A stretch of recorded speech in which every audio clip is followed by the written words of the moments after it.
Hello everyone, कैसे हैं आप सभी। तो आज मैं आया हूँ, आप मेरे पीछे देख पा रहे होंगे, तुगलकाबाद फोर्ट। तुगलकाबाद का किला दिल्ली का एक सबसे बड़ा किला अपने टाइम पे हुआ करता था। और इसको बोला जाता है कि ये जो किला है इसके पीछे बहुत सारी स्टोरीज़ हैं, बनने के पीछे बहुत सारी स्टोरीज़ हैं और इसका वीरान होने के पीछे भी बहुत सारी स्टोरीज़ हैं। 6 किलोमीटर के एरिया में फैला हुआ ये किला कैसे वीरान हो गया, आइए जानते हैं इसके बारे में।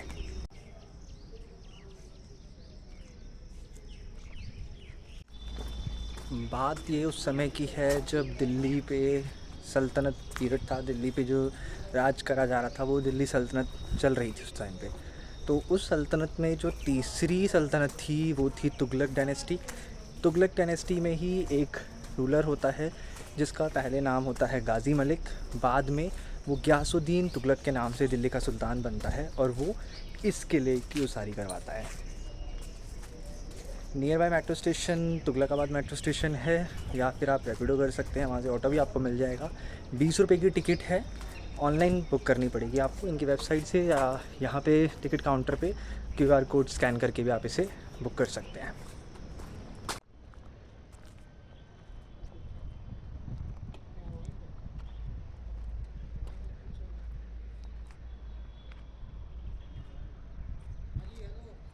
मैं ट्राईपॉड से वीडियो शूट कर रहा था तो यहाँ पे जो सिक्योरिटी गार्ड है वो कह रहे हैं कि अलाउ नहीं है।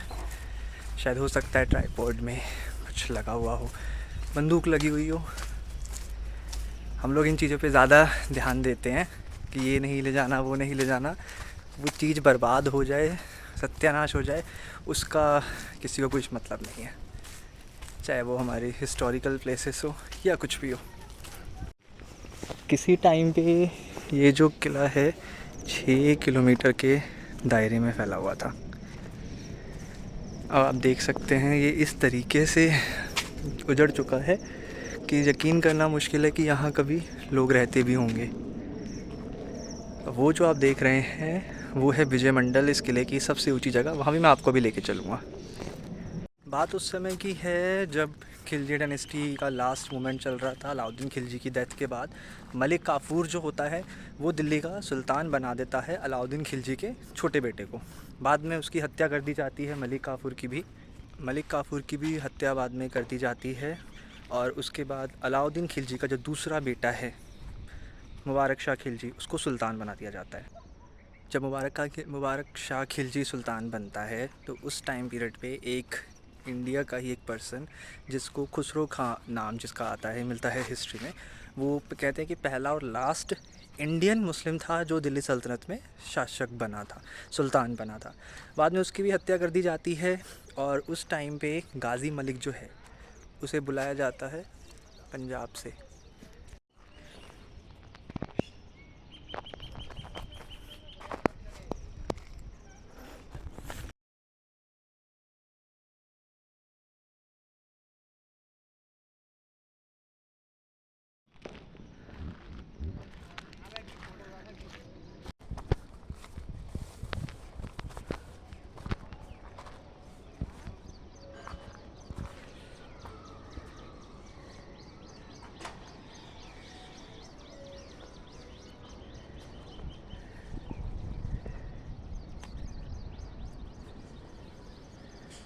जब गयासुद्दीन तुगलक दिल्ली का सुल्तान बनता है, मगर उससे पहले एक चीज़ और होती है। वो की चीज़ क्या होती है? जब गयासुद्दीन तुगलक सुल्तान बनने वाला होता है वो उससे पहले इसी जगह से तुगलकाबाद के पास से गुजर रहा होता है मुबारक शाह खिलजी के साथ, और वो उसे कहता है सुल्तान ये जगह बहुत अच्छी है, हमें यहाँ पर एक किला बनाना चाहिए। तो उस पे मुबारक शाह खिलजी उसका मजाक उड़ाते हुए बोलता है कि जब तुम सुल्तान बनोगे तब तुम ये किला बनाना। जब बाद में 1320 में गयासुद्दीन तुगलक, जो कि गाज़ी खां के नाम से जाना जाता था, दिल्ली में सीरी में प्रवेश करता है, सीरी फोर्ट, हौज खास वाला एरिया। उसके बाद सुल्तान बनने के बाद वो अपना नाम गयासुद्दीन तुगलक करता है और उसके बाद वो सबसे पहले यहाँ पर किला बनवाता है। ऐसा कहा जाता है ये भव्य किला 2 साल में बनकर तैयार हो गया था। अब इसके पीछे भी बहुत अच्छी स्टोरीज़ भी हैं जो इसके बनने की और इसके उजड़ने की कहानियाँ बताती हैं। अगर मैं किले के बनने की स्टोरी बताऊँ तो इसके पीछे ऐसा कहा जाता है जब ये किला बन रहा था गयासुद्दीन तुगलक ने जब ये किला बनवाया था, उससे पहले जो खुसरो खां था, जो खुसरो खां दिल्ली का सुल्तान बना था कुछ समय के लिए, तो उसने निज़ामुद्दीन औलिया, जिनकी दरगाह निज़ामुद्दीन में है सराय काले खां के पास, उनको 5 लाख रुपए दिए थे दान में। ऐसा कहा जाता है क्योंकि वो धार्मिक प्रवृत्ति का वो हो गया था, क्योंकि उसके गुरु थे निज़ामुद्दीन औलिया। जब गयासुद्दीन तुगलक सुल्तान बनता है तो वो जितने भी उससे पहले जितने भी काम उसने किए थे खुसरो खां ने, वो सारे काम बदल देता है। जिन जिनको अमीरों को उसने पैसे दिए थे वो पैसे उनसे वापस ले लेता है। और जब वो निज़ामुद्दीन औलिया से पैसे मांगता है तो निज़ामुद्दीन औलिया कहते हैं कि वो तो पैसे मैं गरीबों में बांट चुका हूँ, खर्च हो चुका हूँ, मैं तुम्हें पैसे नहीं दे सकता। उसके बाद तब से गयासुद्दीन तुगलक और निज़ामुद्दीन औलिया जो है, इनके रिश्तों में कड़वाहट आ जाती है। एक किला बन रहा था उसी समय पे निज़ामुद्दीन औलिया एक बावली का भी निर्माण करवा रहे थे। एक बावली वो बनवा रहे थे, तो मज़दूरों को मना कर दिया गया कि तुम लोग बावली बनाने के लिए नहीं जाओगे, तुम लोगों को किले का निर्माण करना है। अगर मज़दूर क्या करते थे, दिन में वो लोग किले का निर्माण करते थे, शाम को बावली बनाने के लिए जाते थे। चीज़ सुल्तान को पसंद नहीं आई और सुल्तान ने किले के निर्माण पे रोक लगाने के लिए सारे रिसोर्सेज बंद करवा दिए। इवन मिट्टी का तेल, जिसको मशाले जला के रात को वो काम करते थे, मिट्टी के तेल पे बिक्री पे रोक लगवा दी।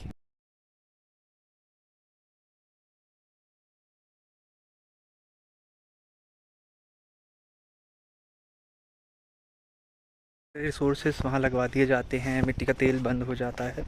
तब निज़ामुद्दीन औलिया अपने शिष्य नसीरुद्दीन चिराग दहलवी, उन्हें बोलते हैं कि आप दिए जलाइए। तो ऐसा कहा जाता है कि उन्होंने पानी से दिए जला दिए थे, इसलिए उन्हें चिराग दहलवी की उपाधि दी गई।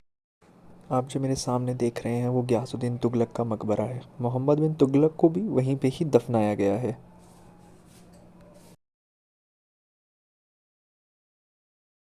ये है विजय मंडल। ये इस किले की सबसे ऊंची जगह है। यहाँ से आप पूरे किले को देख सकते हैं और सामने गयासुद्दीन तुगलक के मकबरे को भी देख सकते हैं। ये विजय मंडल, ये इस किले की सबसे ऊंची जगह है।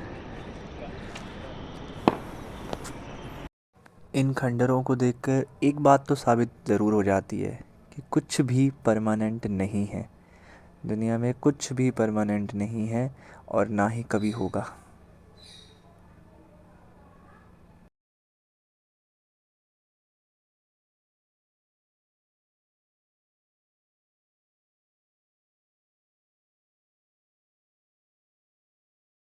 इस घटना के बाद निज़ामुद्दीन औलिया और गयासुद्दीन तुगलक के बीच में रिश्तों में कड़वाहट आ जाती है और वो इस किले को श्राप दे देते हैं। वो कहते हैं, या रहे उजड़ जा बसे गुजर। तो ऐसा ही होता है, आगे चल के ये किला नहीं बस पाता। इतना बड़ा किला जिसे आप देख सकते हैं अब खंडर बन चुका है। किसी समय में यहाँ पे दिल्ली पे राज करने वाले सुल्तान रहा करते थे। उसके कुछ समय बाद जब बात और ज़्यादा बिगड़ने लगती है, गयासुद्दीन तुगलक बंगाल अभियान पे गया होता है, तो उनके पीछे से निज़ामुद्दीन औलिया एक दिन समाधि में होते हैं और वो भविष्यवाणी करते हैं कि अगला सुल्तान मोहम्मद बिन तुगलक होगा। और जब ये बात वहाँ तक पहुँचती है गयासुद्दीन तुगलक तक, तो वो ये बोलता है कि मैं अभी रास्ते में वापस आ रहा हूँ, मेरे दिल्ली पहुँचने से पहले पहले आप दिल्ली छोड़ के चले जाइए, वरना अंजाम भुगतने के लिए तैयार रहिएगा। तो निज़ामुद्दीन औलिया बोलते हैं, पारसी में बोलते हैं, हुनूज़ दिल्ली दूर अस्त, मतलब हुनूज़ दिल्ली अभी दूर है। तो होता भी यही है। हरियाणा में फरीदाबाद के पास अफ़गानपुर एक जगह है, गांव है, वहाँ पे एक दुर्घटना होती है और गयासुद्दीन तुगलक की मौत हो जाती है। और उसके बाद मोहम्मद बिन तुगलक बनता है दिल्ली का नया सुल्तान। किसी समय पे ये दिल्ली के सबसे बड़े किलों में एक हुआ करता था। यहाँ पे झीलें, कुएं बनाए गए थे, एक बावली भी बनाई गई थी, मगर उसका पानी खारा था तो ज़्यादा इस्तेमाल नहीं हो पाया। ये खंडर हमें बताते हैं कि कुछ भी परमानेंट नहीं है, जो आया है उसे जाना भी होगा, कुछ भी हमेशा नहीं रहेगा। तो जो है उसी में खुश रहिए और उसे एंजॉय कीजिए। किसी समय में यहाँ पे 52 दरवाजे हुआ करते थे, अब सिर्फ 13 दरवाज़ों की ही पहचान हो सकी है। मैं जिस बावली की बात कर रहा था उसमें से एक बावली ये है। ऐसी यहाँ पे 2 बावलियाँ हैं जिनकी पहचान हुई है, देख सकते हैं आप। ये इतनी गहरी थी कि इन्हीं बावलियों से और कुओं से पूरे शहर को पानी पिलाया जा सकता था। कुएं, किले के पास झीलें भी बनाई गई थी, कुछ झीलें अभी बची हुई हैं। और कुछ झीलों का कुछ अता पता नहीं है।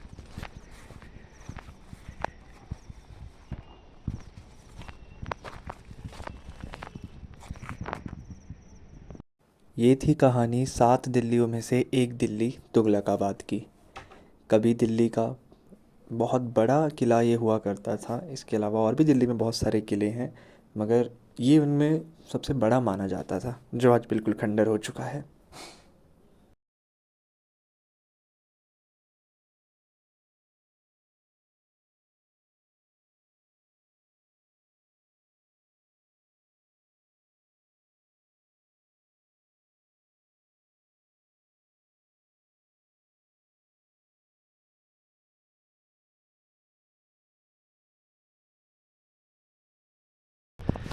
तो आगे की स्टोरी कंटिन्यू करते हैं।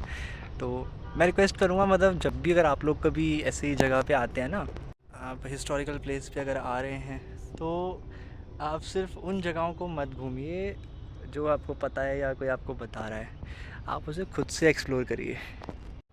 ये पत्थर, ये खंडर, ये पहाड़ बहुत कुछ बोलेंगे। ये अपनी स्टोरी आपको बताएंगे अगर आप इन्हें सुनेंगे तो। और आई एम श्योर आप एक बार अगर इनकी स्टोरी सुनने लग जाएंगे, आपको इंटरेस्ट आएगा और आप आगे आगे खुद ही बढ़ते जाएंगे कि उसके बाद क्या हुआ, उसके बाद क्या हुआ। तो गयासुद्दीन बल्बन, माफ़ी चाहूँगा, गयासुद्दीन तुगलक का काम तमाम उसको हटा दिया गया, डेथ हो गई उसकी। उसके बाद बनता है मोहम्मद बिन तुगलक, सुल्तान बनेगा। और मोहम्मद बिन तुगलक को पगला सुल्तान भी कहा जाता था। कहा जाता ना, तुगलकी फरमान जारी कर दिया, वो उसके लिए ही बोला जाता है। अपने टाइम का सबसे ज़्यादा पढ़ा लिखा, मगर फिट नहीं हो पाया उस जनरेशन में, इसलिए उसको पगला सुल्तान या पागल सुल्तान भी कहा गया।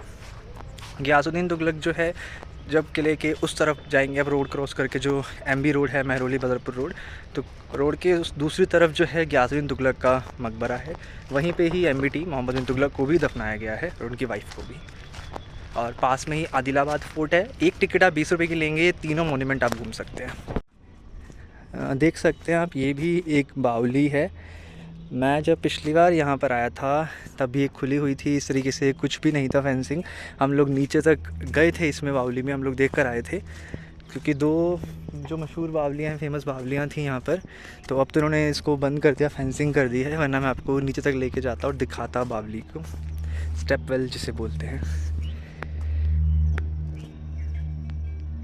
देख सकते हैं आप, ये बावली थी जिससे कि पूरी दिल्ली शहर को पानी मिलता था। बहुत बड़ी बात नहीं है, इसको क्रॉस करके अंदर मैं जा सकता हूँ, बट रूल रेगुलेशन है, शायद इसी वजह से बंद किया गया है।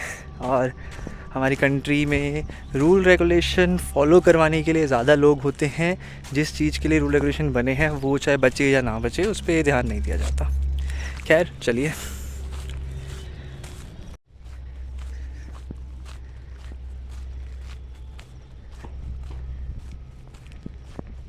मुझे देखकर लग नहीं रहा मैं किसी किले के अंदर घूम रहा हूँ, क्योंकि बारिश का मौसम है, मानसून का, तो ऑलरेडी हरियाली यहाँ बहुत ज़्यादा है, जो कि अच्छी बात है। तो आप सोच सकते हैं उस समय पे ये किला क्या रहा होगा। उनकी वजह से कहा जाता है कि उनके श्राप की वजह से ये किला कभी बस नहीं पाया, ये शहर कभी बस नहीं पाया।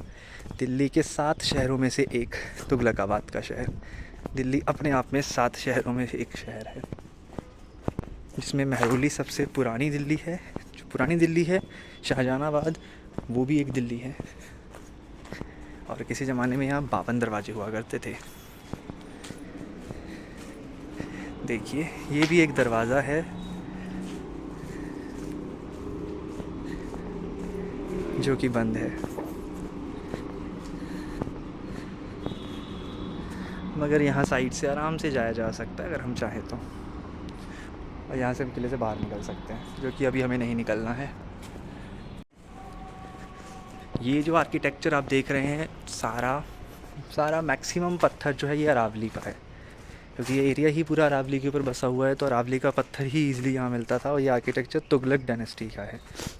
लोधी गार्डन में आप जाएंगे तो लोधी डायनेस्टी का आपको वहाँ आर्किटेक्चर देखने को मिलता है। महरौली आर्कियोलॉजिकल पार्क, महरौली के एरिया में आप जाएंगे तो वहाँ पे आपको स्लेव डायनेस्टी, गुलाम वंश का आर्किटेक्चर देखने को मिलेगा। था तुगलकाबाद किला। गयासुद्दीन तुगलक का मकबरा रोड के दूसरी तरफ है, वहाँ भी सेम टिकट से आप जा सकते हैं। मेरे पास समय अभी कम है, वरना मैं आपको वहाँ भी लेके चलता और वो भी दिखा के लाता। मौसम बारिश का हो रहा है, हवा चल रही है, बहुत ही अच्छा मौसम है। ऐसे मौसम में अगर आपको समय मिले ज़रूर आइए, घूमिए फिरिए, अपने शहर को जानिए।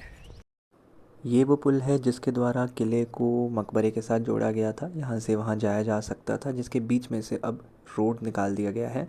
कभी भी अगर आप यहाँ आते हैं तो सेम टिकट से आप दोनों मॉन्यूमेंट घूम सकते हैं। तो कभी समय निकाल के ज़रूर आइए, अपने शहर को एक्सप्लोर कीजिए। तब तक के लिए धन्यवाद, शुक्रिया। मिलते हैं आपको नेक्स्ट व्लॉग में।